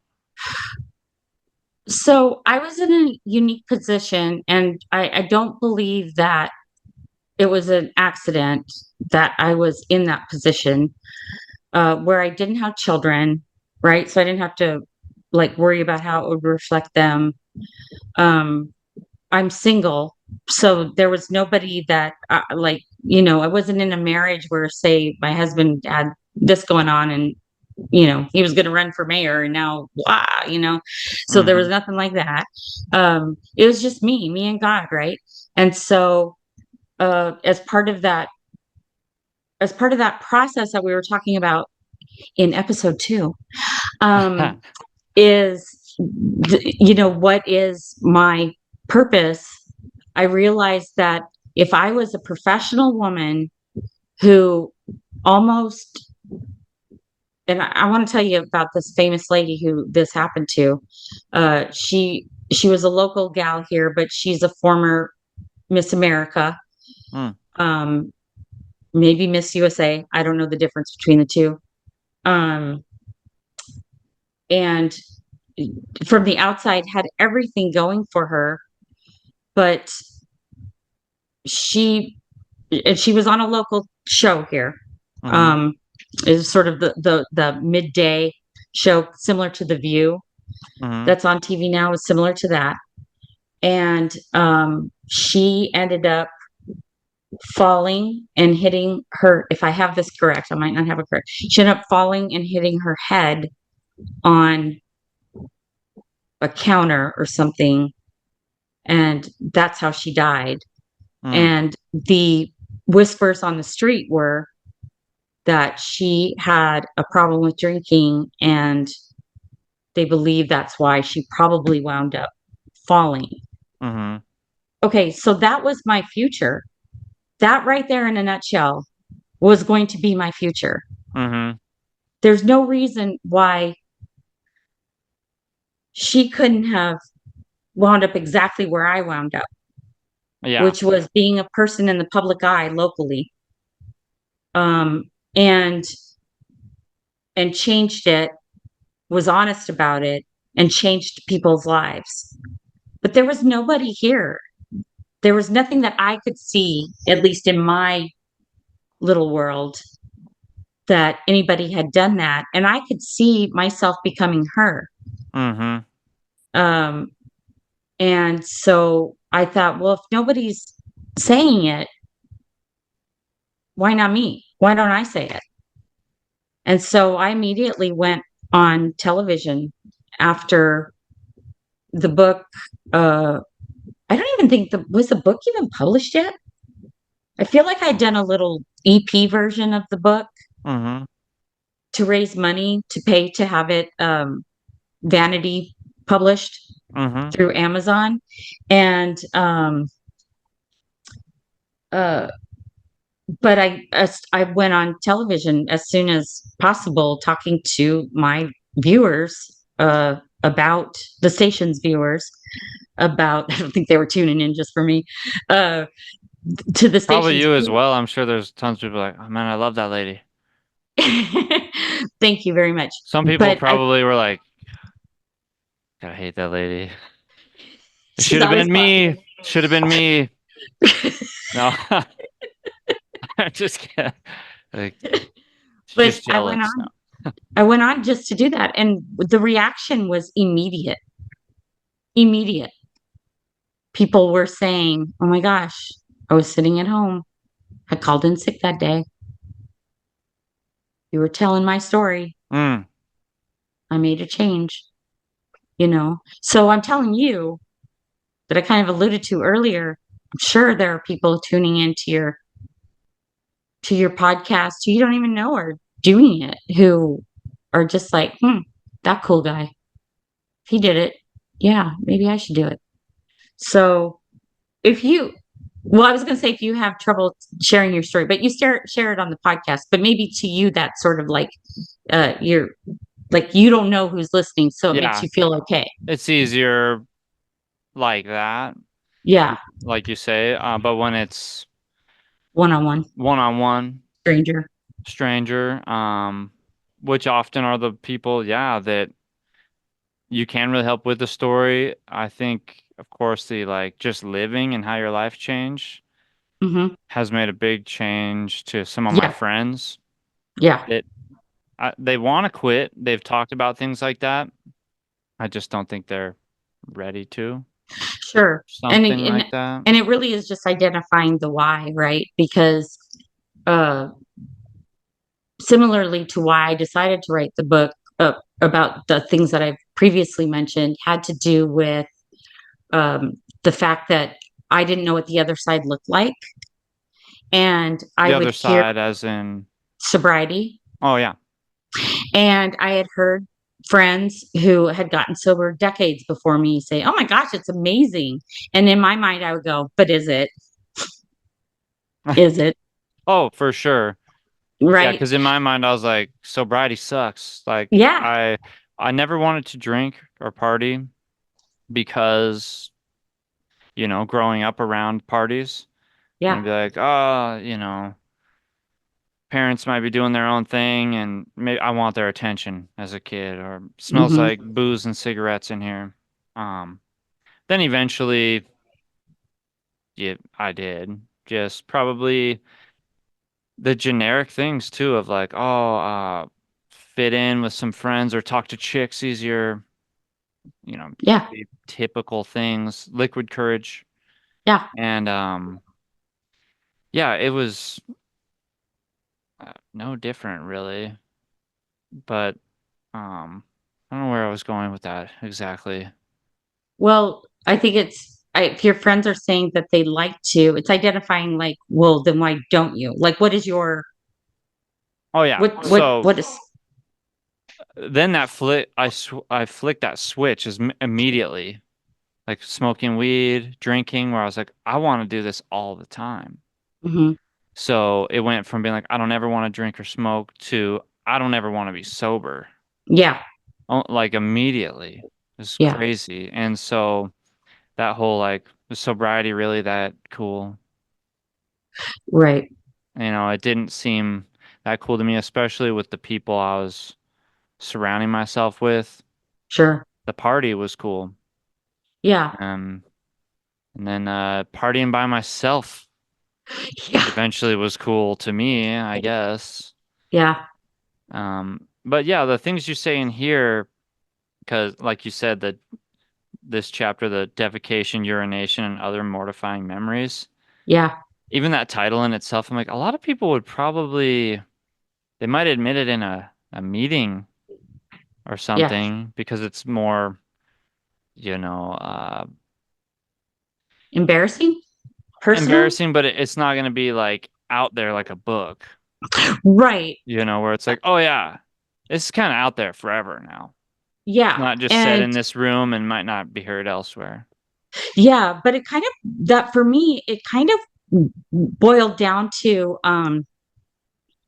owning my own crap, right? Like, no pun intended, but Hmm. um when that woman said it in the meeting, I just remember how it affected me. And so if somebody's reading the book that is as bad off as I am, and somebody that you know from local television says, "Hey, me too." Like that has to kind of jar you a little bit, right? And so it had to I had to be completely honest about it. Um And even because beyond just the, oops, sorry, I didn't mean to interrupt there. I was just going to say I just knew how it affected me hearing somebody else's truth. So if that is going to be something in my story, then why not make it put it out there for somebody else's story so they feel comfortable. Oh yeah, I'm sure you definitely really connected with people that have gone through similar experiences, but even beyond just that, which is almost kind of a joke, which you have a lot of really good writing here, like jokes. Hmm. I'm like, dude, this is really, really good writing, descriptive. And was it tough writing it? Did you have some people help you? You said you had an Oh yeah. editor. Yeah. So that book number one would have not gotten done. Again, Thin Threads of God. A friend reached out after she saw me at, this is shortly before I got sober, like within weeks. I call her a friend. I call her a friend today. She was an acquaintance, somebody I really respected a lot, in the filmmaking industry here. She used to, her production company was in charge of like America's Most Wanted TV show for many years. Hmm. She's an icon here in Jacksonville. And she saw me at a friend's birthday party, and she said to me, "Hey, I just wanted to reached out to me separate from the party and said, hey, I just wanted to reach out to you." She said, "I know that you." I can't remember. It was something in the way that I had uh, just told her how much I loved and respected her, and like it was my last day on earth to tell her how I felt about her or whatever. She was, "I could Mhm. tell you were going through something, and then I just saw that your dad passed away, and so I just wanted to reach out to you and talk to you about that and ask you if you wanted to have lunch one day." And so we really like connected, right? So then when I got sober, she said to me, "You have to get this editor. This editor is amazing." And so I got this lady who, just to give you a description of what she's like, she used to work on like a riverboat. She only stands about 4'9" and weighs 75 pounds soaking wet, and she has this long scraggly gray hair pulled back in a ponytail, and she smokes like a train. Hmm. And she'll tell you, when I showed her my first like chapter draft, which is all I had written at that point, she read through it, and then she passed it back to me, and I said, "Did you need to keep this?" She goes, "No, I read through it. This is crap." Of And course. then she taught me how to write in a descriptive manner. She taught me how to start every chapter with one sentence that makes you go, "Oh my gosh, I have to know more." Hmm. Um, and she was just a blessing. And so like in a true journal fashion, the story, right? So you kind of write in journal fashion, you really just write in like uh sentences that remind you of what happened that day. But she taught me how to create a scene of what happened that day. Hmm. So you're like, it's like describing to a blind person what's happening on a movie screen. And that's what a book really is. Yeah, I noticed that a lot with characters too, or different people. Hmm. Um, you would paint a really good picture of like other people in your life. Yeah. And what was that even like too, to write about others? And I guess it's two questions in one. Like, what was it like to write about other people in your life? And then what did other people think that maybe like parents or friends when they're like, you're writing a book and you're putting this out? Am I in it? Yeah. Or yeah. If you have to ask it like that, like we have a past together, Yeah. right? Uh, so um, I was always honest, but I was always respectful too. So there's a lot that I didn't put in there. For my mom in particular, I know that she felt a lot of guilt because she felt like, why didn't I see this? Like the Mm, signs were all there, right? Like all she saw was, she didn't see her daughter, the depression that comes along with um using alcohol. like mm-hmm. like you described how your dad deals with that a lot, like the depression follows, right? Mm-hmm. She didn't see that. all she saw was somebody who liked to party all the time. So to her, it was just annoying. Oh Like, why yeah. do you always have to drink? Like, it's annoying, right? She didn't realize like how bad it was. Mm-hmm. But as alcoholics, that's what we do is I mean, our number one job is to hide the problem because we Right. don't want anybody getting in the way of us and our problem. So the guilt for her was, it hurt me to see her hurt so bad, but I described it to her like that, it's okay. It's okay. You don't need to feel guilty. Like this was my choice. Personal And choice, yeah. yeah, and I was protecting that secret and I almost protected it to my grave, but Yeah. gratefully, Oh, yeah, I'm super stoked that you have this out there and that we got to reconnect. yeah, The thing, I remember one of the lines, probably talking to your dad in the vehicle. You were like going to the gym, getting a ride at the gym early in the yes, book, yeah, really where he told me early. he loved me. Yeah. And that you're like, this has a real big meaning to it. He doesn't say this. Yeah, Um, but you were saying like I was really good at hiding it. I would really pronounce my words, put a lot of yes, emphasis into them, and so that I wouldn't slur. yeah. And it's funny because I used to tease my wife about that a lot.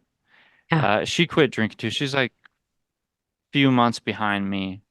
yeah. Um, but I was like, man, you're really pushing your words out of your mouth right now. I know when you're like drunk because you get really like Enunciate everything. enunciating with your words, and I'm like, okay, you don't think you're drunk, but I was like that too. I would drink all my booze, then drink all my wife's, and still be like, I'm not even drunk. Yeah, it was. I'm glad that, you know, those days are behind me, but I've also learned that never really safe from my addictions or those. I feel like if I've tried Being that on guard. before, where I was like, I haven't been drinking, I could have a tall boy. Oh, yeah, you got to guard yourself from that. And That's then nothing but the I devil. uh and then I did that before and I was just off to the races until my next. Dude, we were born in like the best time because we could have the best of both worlds. Like the the alcohol industry is really taking note that people are done, right?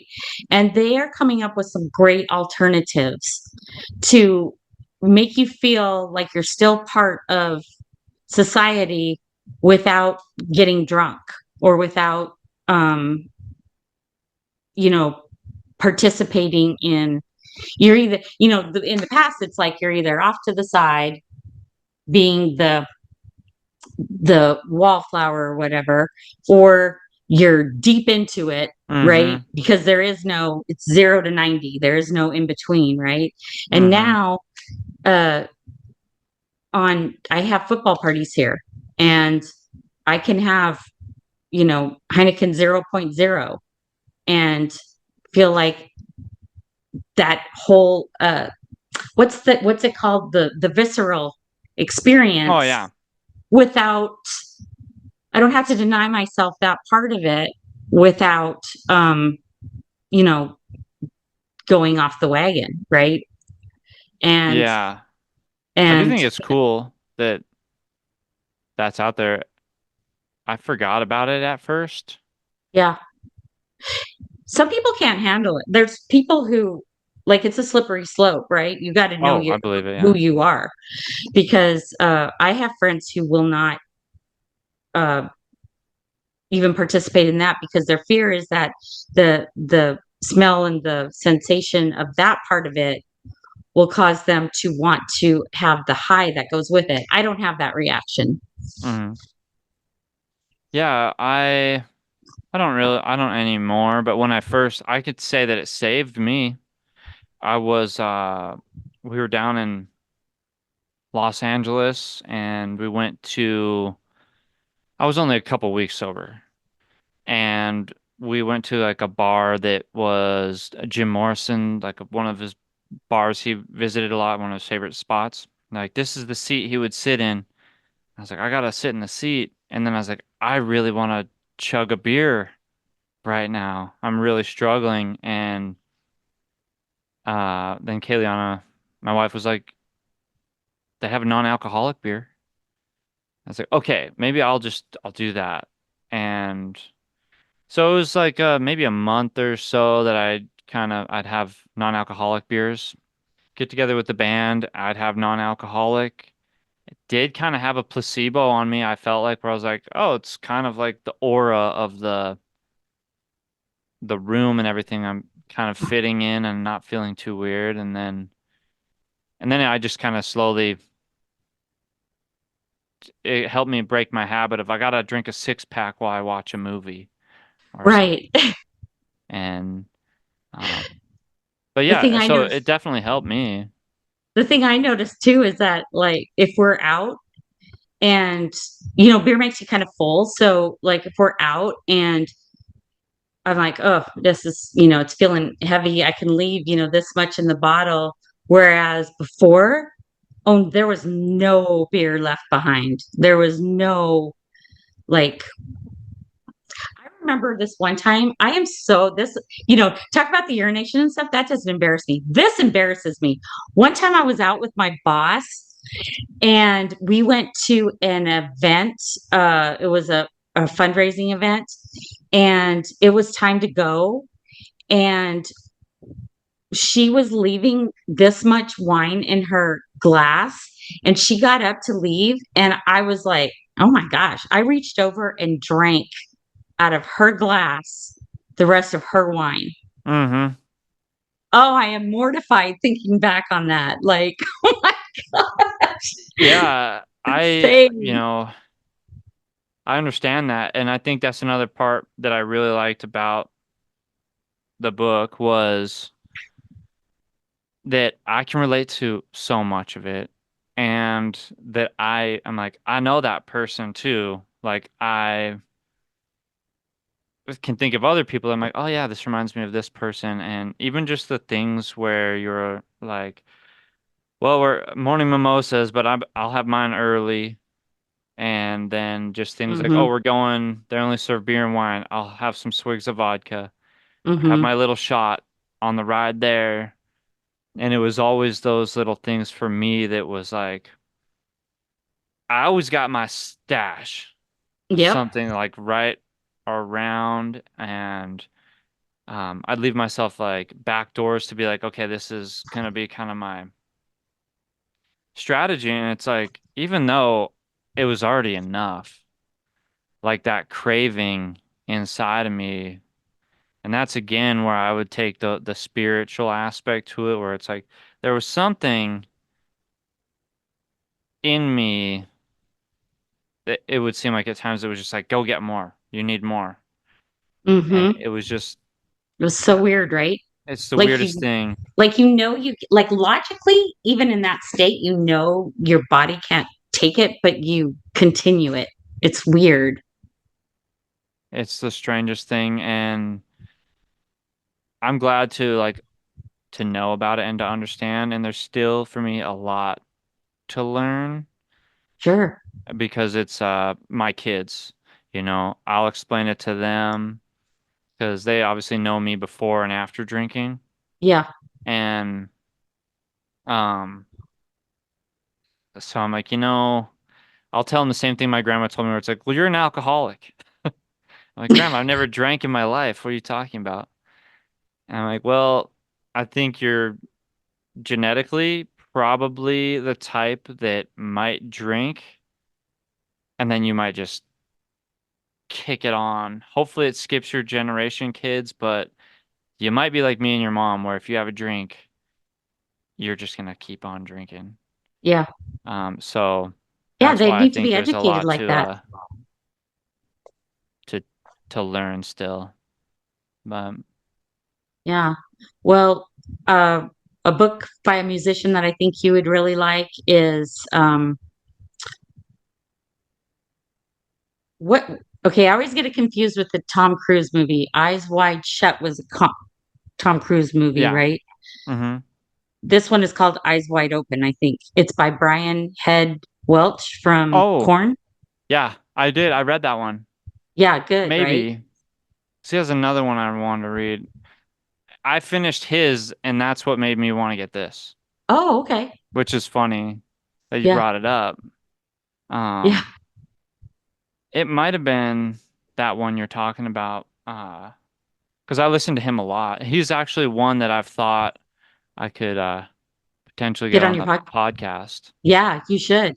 Um, because it's not a huge podcast, not like a huge listener base. Yeah.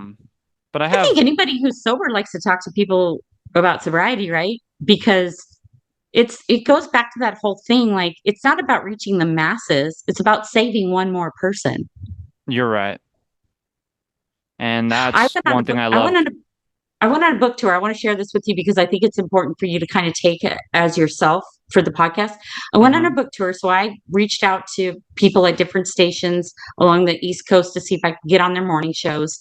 And when I got back, I told my mom, I said, I don't even know if it was worth it. There was a spiritual thing that happened. I won't get into it, but there was a spiritual thing that happened right before that I knew I was supposed to go on that book tour. And I went on that book tour and nothing happened. Like, nobody reached out to, nobody said, I saw you on the morning show in Baltimore. And, I just wanted to tell you a little bit about my story. Not one, not a peep. And so I said to my mom, I was like, I don't know, like, it's really weird. Was I supposed to do that?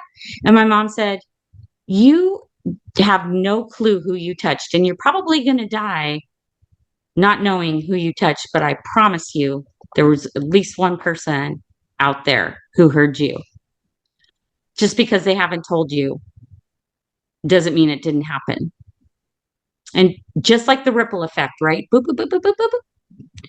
Same with your podcast. Yeah, and that another reason why I'm super stoked that you were like, yeah, I'll do it. And you made it happen quick too. You're like, yeah, let's just call me up on Wednesday and we'll chat. And Yeah. I thought it was cool that you hit me up online too after talking to my mom. Yeah. Because you know, some of her friends might talk and then just like whatever, see you later. Oh, yeah. You obviously must have talked a bit about sobriety for a second, like, Yeah. She said, you must have been doing, and I didn't get into it with her. She wasn't going to share with me anyway. And so there was no point like expanding on the conversation.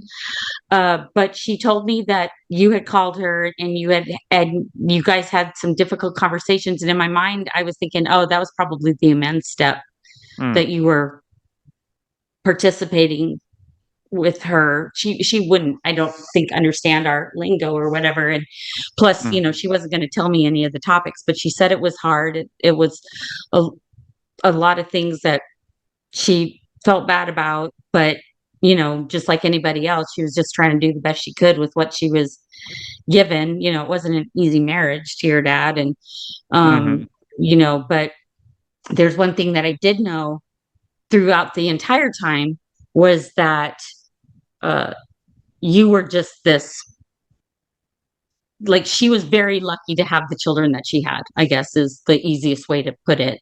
And then when I met you, um, as you were a little adult and this old soul, I was like, yeah, I totally get it. Like, I totally felt your vibe. So I knew uh doing your podcast was an easy answer. Um but it's again why I feel too that you would have no problem getting people of a national uh attention to participate in it. I think that would be, I hope if nothing else, I've given you the courage to just ask, like, Oh, definitely. I think it'll spawn another a branch of like talking to more people in yeah. recovery. I hope to meet more people that write books because this is like it's a lot of work. Do you think you're actually maybe one day would write another? Just curious. Oh, well, it's kind of interesting. You might have been the catalyst for doing it because my editor keeps talking to me about it. And uh on my way home, um thinking about like what you always kind of go through your head like, whoa, I wonder how what we're going to talk about. And I had at least enough. I knew that you were a good enough interviewer that everything was going to flow easily. But I started thinking about the things that I wanted to bring to the table, and one of them was the spiritual awakening portion. And it just hit me that that would be that moment of clarity would be a great intro into a post sobriety book. So yeah, Yeah, I that think would be I think it's super possible. cool. I do look forward to finishing this up. Probably about halfway through it. Um, but it would also be cool to one day hear more about the younger stuff too. That's like I always think like high school, there's that high school young adult time where it's like that for me is when the party really picked up. Mm-hmm. A lot of rebelling and a lot of fun. There's my son, Hey, Hendrix. hey, Hendrix. Um, but yeah, I used to just party with Jimi Hendrix's brother Leon. oh really? Yeah, That's in awesome. Seattle. Nice. Yeah, I definitely had some times in Seattle that were pretty bad. Pretty good and pretty bad. Just too much partying. yeah, I was more focused on the party than school, but um yeah, I guess I'm probably running out of time here. I really appreciate all the time you yeah, took today too. It was probably like 3 hours or something, just a couple hours yeah. at least. It was you're easy. You're easy to talk to, and I would love to do it again because you are very fascinating. Like the thoughts that consume your head and come out of your mouth are truly fascinating. I think to anybody in sobriety. So I could see you having a good following in the future. And um, if you have like I've done a lot of research, so if you ever want to do it again, if you have topics where you're like, oh, I want to pick her brain about this, don't hesitate to pick up the phone. I'll do it again anytime. Cool, yeah. I'll hit you up no matter what when I finish the book just to, say what up and be like, yo, it's what, I'll just hit you up when I'm done. But it would be awesome to chat with you again sometime. Yeah. Hopefully we see each other in the real world. Yeah. Um, and it was funny because I typed in, I'll use Chat GPT a lot, the AI, Hmm.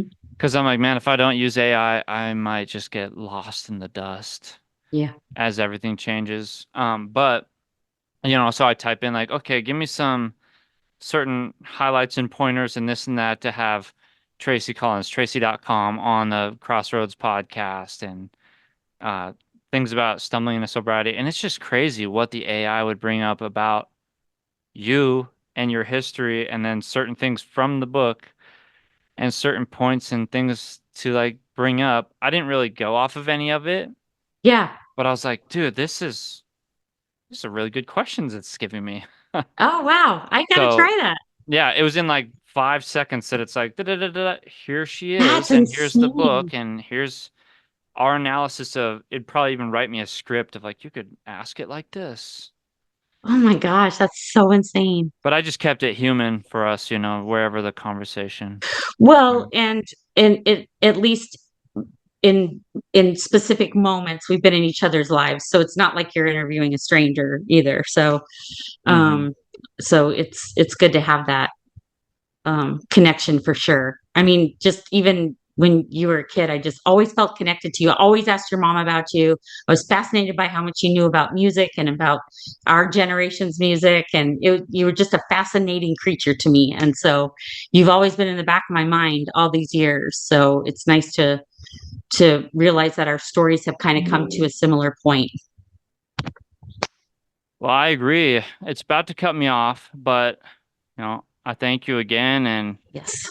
and I really appreciate it. Thanks for connecting. A lot of love to you, and Yeah. um, all right, y'all. Thank you once again for tuning in to this episode of the Crossroads podcast with Tracy Collins, aka Tracy.com. Make sure and check out her book. It's out on Amazon and Audible, Stumbling into Sobriety, and the things I learned on the way up. Yeah, super awesome conversation. It was longer than I thought. I had to chop it up into sections, and I'm super super blessed to have had that conversation, and I hope it made an impact on your life. Hope you enjoyed it. I know I enjoyed it, and I know it's had an impact on my life because I'm going to get more people on the podcast like this. She's given me some inspiration. In fact, this book was a huge inspiration to me. Even the fact that she wrote a book and had the courage to express and detail some of these stories in here. It's funny, really good writing, and I think y'all will like it. All right. Thank you for tuning in. Stay tuned for more. God bless.